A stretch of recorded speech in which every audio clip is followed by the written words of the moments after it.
कार्बी समुदाय के प्रदर्शनकारी पिछले 15 दिनों से भूख हड़ताल पर थे।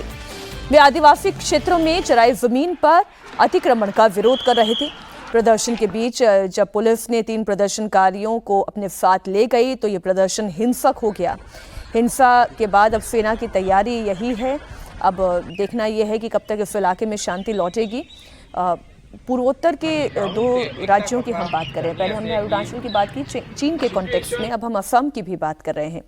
आदिवासी इलाके को अपने कब्जे में लेकर प्रदर्शन चल रहा था। नहीं, कार्बी आंगलोंग जो है अभी असम, जो हमारे पूर्वोत्तरों का जो विभाजन हुआ ना, उस विभाजन ही वो दोषपूर्ण था। और पहले से भी वो अंग्रेजों ने वहाँ उनके अंदर एक दूसरे प्रकार का भाव पैदा किया आदिवासियों को कि वो तो हिंदू नहीं है, भारतीय नहीं है, जंगलों को लेके अलग अलग कानून बनाया। तो इतना वो जटिल मसला हो गया कि उसका आज तक निर्धारण नहीं हुआ है। जल जंगल जमीन जहाँ जो रहते हैं समान सी एक धारणा थी, चलती रहती। तो उसकी गहराई वहाँ है। कार्बी आंगलोंग की समस्या पुरानी है। वहाँ तो स्वायत्ता क्या, वहाँ तो अलग स्टेट तक की मांग की लड़ाई चली है। वहाँ पहले भी वहाँ सारी स्थिति हुई है, कर्फ्यू तक लगे हैं। अभी की लड़ाई ये है कि वो अपने बीच उनके अंदर जो भाव है कि ये बाहर के लोग आकर, उसमें बिहारी भी हैं, कुछ बंगाली भी हैं, वो आकर के वहाँ बस गए हैं। वो जो जमीन है उनका मानना, जैसे आपने दिखाया है कि 2 प्रकार का है। एक तो जो है व्यवसायिक चारागाह है और एक नॉर्मल चारागाह है उनके लिए, जहां उनके पशु चरते हैं फलाना। वो बस गए हैं। वो एक इशू बना के वो मांग कर रहे थे कि इसका निपटारा हो।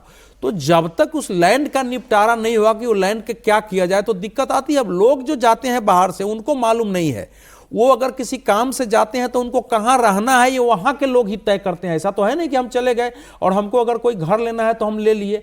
तो वहाँ ये लड़ाई चल रही है लगातार। वो एक उनका जो समुदाय है, मुख्य समुदाय वहाँ का कार्बी ही है, बाकी 3 समुदाय और हैं, कुकी भी हैं वहाँ।